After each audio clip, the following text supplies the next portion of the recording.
이명박 대통령 헌정 방송 김어준의 나는 꼼수다.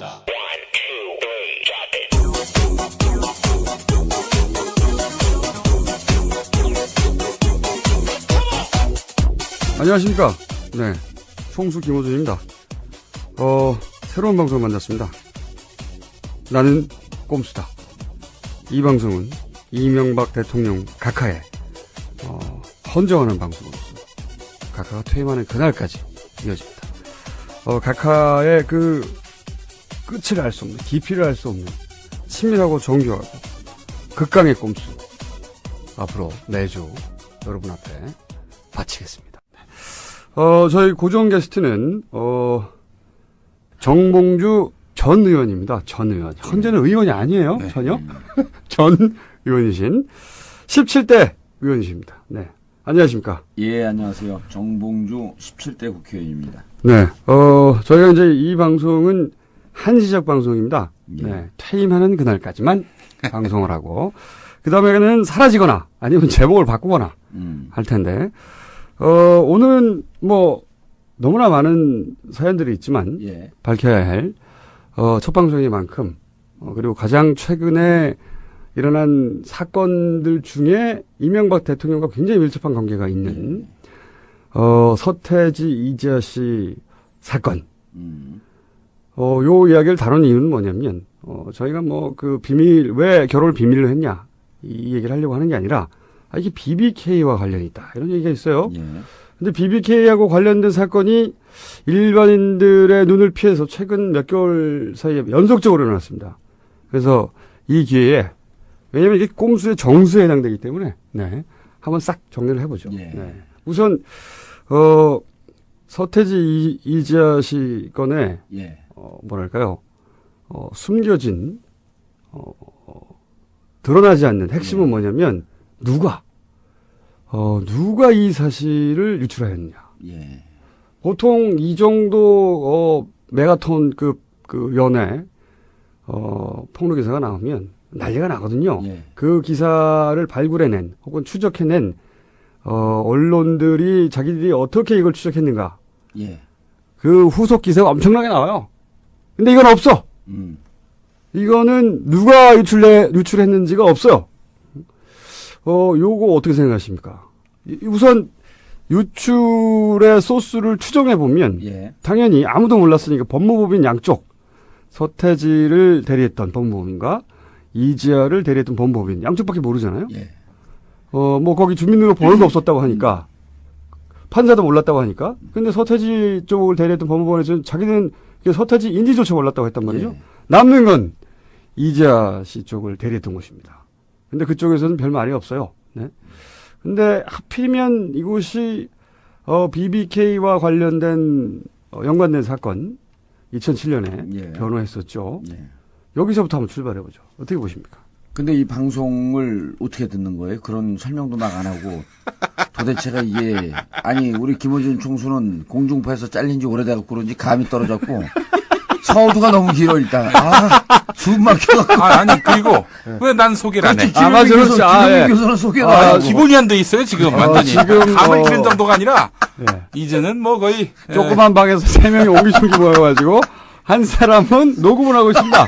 네, 한쪽 구석에서는 김용민 씨, 네, 각종 공중파에 다 잘리고 있는 김용민 씨. 요즘 공중파로 계속 돌아가고 있잖아요. 네, 녹음 겸 중간중간에 예. 인터셉트에서 들어오는 거예요. 예, 세치기 평론가. 저는 이걸 암약이라고 표현합니다. 암약. 암약하고 있습니다 지금. 예. 자, 그러면 3명이 옹기종기 모여서 2명이 줄에 떠들고 1명은 기계를 만지다가 중간중간에 찬성했으면 들어옵니다.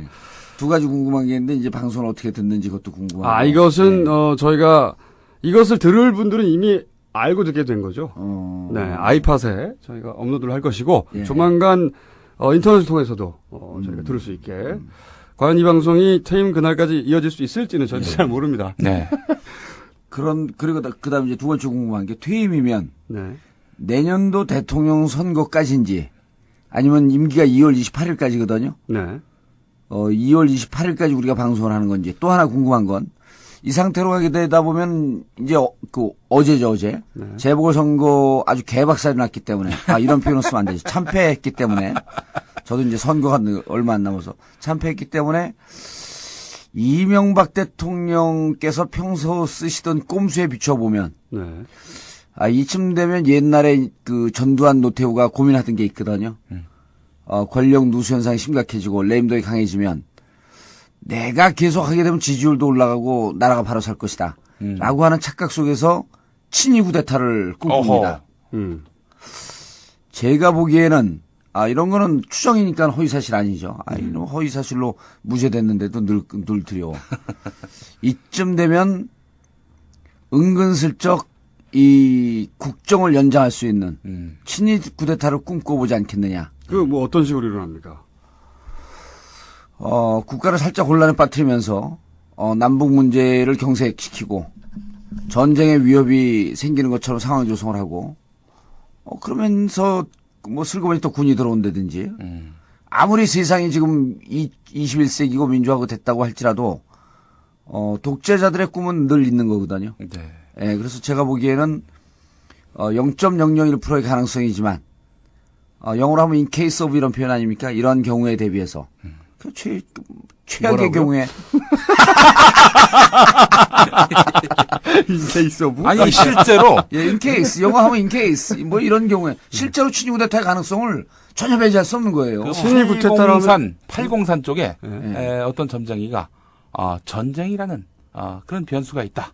예. 이러면서 이명박 대통령의 임기 연장 가능성을 언급한 바 있습니다. 당연하죠. 그 사람하고 저하고 전화 통화하지 않았어도 예. 제 발달된 촉으로 기초해 보면 이렇게 난 물러서지 않겠다라고 하는 독이 오를 수가 있어요. 남북 관계를 경색시킨다. 경색시키고 그 와중에 그와 같은 정치적 상황 속에서 비상한 상황 속에서 연장을 할 수 있는 그리고 그런 것을 이미 전두환 노태우 그 전 대통령 이제 그 뭐 기억도 안 나는 그런 사람들이 늘 꿈꾸고 그때 당시 국정원이나 이런 데서 늘 기획하고 있었던 거거든요. 북풍 소위. 예. 네. 그리고 어떻게 해서든지 정권을 연장할 수 있는.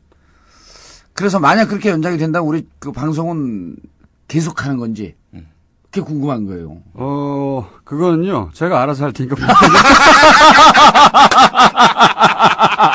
신경 쓰지 마시고. 근데 친위 쿠데타가 일어나는 그 순간 바로 이 방송은 끝납니다. 셋 다 어디 슬그머니 끌려갈 가능성이 있기 때문에 그래서 우리는 친위 쿠데타가 일어나지 않도록 국민들에게 촛불을 자제하고 좀 차분하게 정권 교체를 기다리자. 너무 이명박 열받게 하지 말고. 의원님 쓸데없는 얘기 그만하시고요. 자, 그러면은, 여기서부터 출발해보죠. 서태지 예. 이지아 건으로부터 BBK를 쭉 거슬러 올라가가지고, 최근 몇 개월 동안 일어난, 눈에 띄지 않지만, 굉장히 치밀하게 일어난. 예, 근데 네. 이번 서태지 이지아 그 이혼 사건을 보도하면서 저도 이제 연예계에 관심이 많으니까. 그 사건을 봤죠? 아는 연예인 있으세요? 아는 연예인이요? 있죠. 김어준, 김용민. 알고 편집하고요. 예. 아니 그래서 그 사건이 어떻게 됐나 해갖고 이제 저희 집사람하고 네. 열심히 기사를 보는데 문자가 온 거예요. 문자도 오고 트윗에 글이 올라왔는데 처음 트윗에 저한테 이제 멘션하는 글이 뭐라고 올라왔냐면 의원님 BBK 시사인 사건 무죄 나온 걸 네. 무혐의 나온 거를 덮으려고 서태지 사건이 터졌다는데요. 이 정권이 정말 이럴 정도입니까? 일단 뭐, 그동안의 꼼수로 보면, 예. 그런 의혹을 가질만 아니 한가 바로 분명하죠. 그 사건이 터지자마자 왔어요. 그래서 이게 무슨 얘기인가 처음에 묵살했죠. 네. 그랬더니 아는 우리 팬카페 회원들이 몇 명이 문자가 온 거예요. 그런 내용이 지금 인터넷에 돌고 있다. 네. 이렇게 들어가 봤더니 한 사람 시간까지 쟀어요.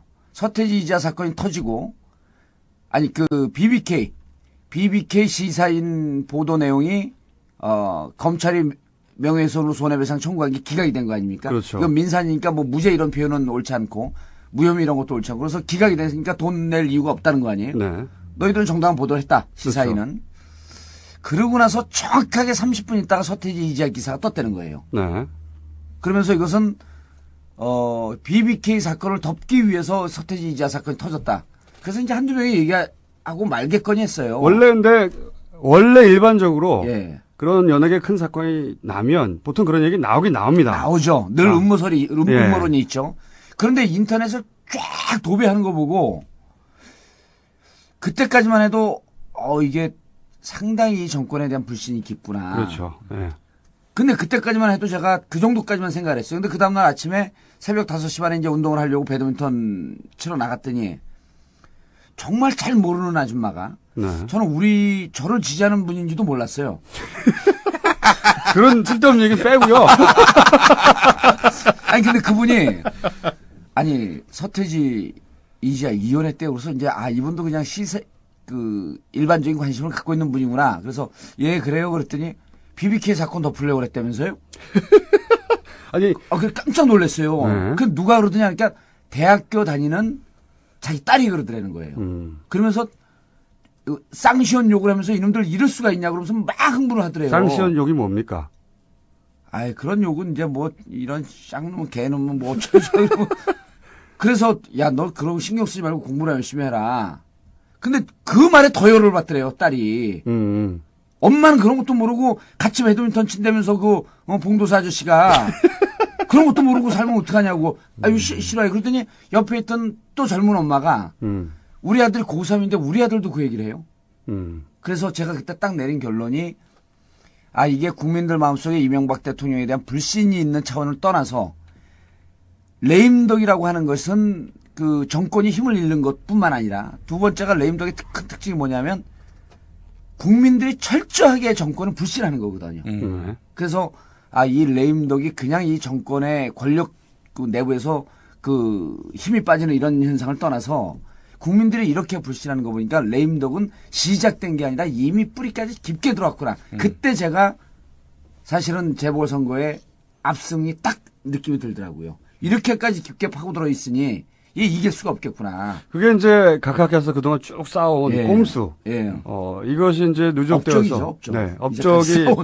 업적이 빛을 발하는 거죠. 예. 꼼수가. 그런데 그것이 과연 그 일반인들의 추정이 어느 정도 개연성이 있고 근거가 있는 것인가 전문가로서 이제 말씀해 주셔야죠, 이제.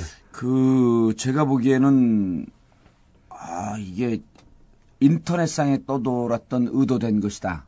라고 하는 것을 완전 부인하기가 좀 어려운 게, 바른이라고 하는 곳이 이지아 그 변호를 이혼 이걸 지금 담당하고 있는 곳이에요. 그런데 BBK 사건도 이명박 측에 서서 계속 변론을 하던 그렇죠. 기업이고 이명박 대통령 들어와서 특히 정부와 대법원 관련 이 재판을 싹쓸이 해갖고 제일 큰 법무법인이라고 하는 김앤장도 2010년에 상반기에는 눌렀다는 거 아니에요? 1위 했어요. 1위 했더라고. 근데 그래서 쭉 들어봤더니 김재정 이명박 대통령의 처남 김재정이 도곡동 땅의 소유자 아니에요? 우리는 실소유자가 이명박이라고 하는데 이명박은 그 땅 내 거 전혀 아니다. 우리 처남 거다. 그래서 도곡동 땅과 관련해서 소송이 걸린 것도 김재정 측에 서서 바른이 변론을 했고. 그렇죠. 결국은 그게 이제 BBK 연루 사건이죠. BBK 연루 사건이죠. 그리고 뭐 이제 KBS 정현주 해임 무효 사건 그것과 관련해서도 이명박 대통령을 변호했고. 그다음에 미디어법 날치기 처리할 때는 그 김영호 국회의장을 또 변론했고. 촛불 집회 때. 촛불 집회 때도 뭐 있나요? 촛불 집회 때 왜 상인들 연합이 촛불 단체들 상대로 해가지고 손해배상 청구하고. 네, 그것도 정부 측에서 한 거죠. 정부 측 사이드에 변호한 거죠. 그것도 발언해서 했어요? 그것도 발언해서 했어요. 발언이라고 하는 이름을 쓰질 말든지. 발언과는 전혀 다르. 그래서 그러다 보니까 이쪽에서 유일하게 알고 있는 게 BBK와 서태지 쪽 양쪽을 다 알고 있는 건데. 그렇죠. 그러니까 여기서 네티즌들 중에서 누가 이걸 덮으려고 했다라고 하는 그냥 단순한 상상력이 아니고 그렇죠. 발언에 대해서 알고 있는 사람이 먼저 이것을 누수시켰지 않았을까. 그래서 발언에서 양쪽의 변론을 다 알고 있고 정확한 사건을 알고 있기 때문에 BBK 사건을 누를 수 있는 이 소스를 갖고 있는 것은 발언밖에 없을 것이다. 아니 그게 근거가 없는 게 아니라 대단히 개연성 높은 추정인 것이. 개연성이 높은 것 같아요. 그렇죠. 왜냐면은 생각해 보면은 공개 재판도 아니었고 말이죠. 공판도 아니었고 말이죠. 거기 그러면 양쪽의 변호사하고 판사밖에 없는 거 아닙니까? 그런데 이쪽 변호사는 모른다고 하고 판사도 몰랐다고 하니까 남는 건 이쪽밖에 없어요. 그러면 보통 기자들이 우리가 이제 딴지일보도 마찬가지고 어떤 매체도 마찬가지입니다. 만약에 자기들만 내는 특종을 냈다. 예전에 생각해 보면 B가 도박했다. 이거 스포츠서울에서 아마 추적했었죠. 그때 후속 기사가 어마어마하게 나왔어요. 자기들이 어떻게 하는지. 특종을 했는지. 그렇죠. 이번엔 그런 내용이 없더라고요. 원래 모든 특종은 후속 기사가 자랑할 찬스가 왔거든요. 예. 후속 기사가 확 나오게 돼 있어요. 그러니까 엄청난 특종인데 이게. 그러니까요. 근데 예. 아무도 없지 않았습니까, 이게. 이게 어느 정도 특종이냐면요. 20대는 서태지를 지금 모른다 그러더라고요. 20대. 이름만 알죠, 이름만. 아, 서태지를 아는데 그 옛날 그런 광고도 한번 나왔어요. 누가 이렇게 그 핸드폰으로 서태지 동영상을 보고 있는데 그 기차역에서 서태지가 옆에 앉았고 그거 뭐예요? 그러니까 서태지입니다. 아, 그래? 서태지인데요. 그러니까 여자애가 보면서 아, 서태지라니까요. 그러니까 제가 서태지인데요. 그러니까 아, 이거 서태지라니까 이상한 아저씨네. 그러면서 가는 게 있거든요. 그런 CF가 있어요. 그러니까 지금 10대, 20대가 서태지 이름만 알지 그 사람 도대체 누군지 모른다는 거예요. 네. 그런데 이번에 서태지 이지아 사건이 나니까 서태지가 누구냐 하고 음원을 다운받고 보다 깜짝 놀라갖고 서태지 CD가 지금 엄청나게 팔린다는 거예요. 이 정도로 특종인 사건이거든 이게. 네. 근데 이게 특종이 어떻게 나왔는지. 그리고 예를 들어서 이지아 씨 측에서 이걸 흘릴 이유가 없지 않습니까? 흘릴 이유가 없죠. 서태지가 흘리지 않는다는 건 뭐 예. 당연한 것이고, 이때까지 뭐 거의 20년 가까이 싸운 신비주의가 있는데, 예.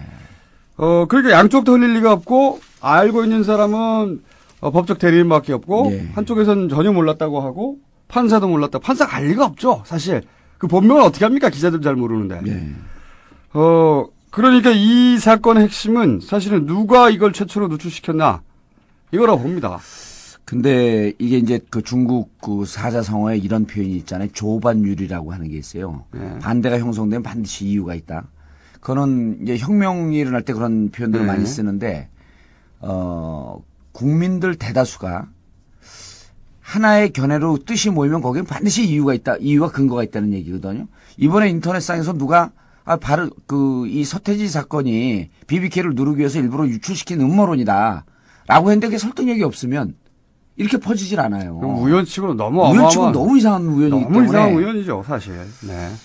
그래서 이 BBK 사건을 우리가 이제 원론으로 돌아가게 되면 정말 이명박 대통령 입장에서는 이명박 대통령이 발언에다가 BBK 사건 덮기 위해서 서태지 건을 터뜨려라.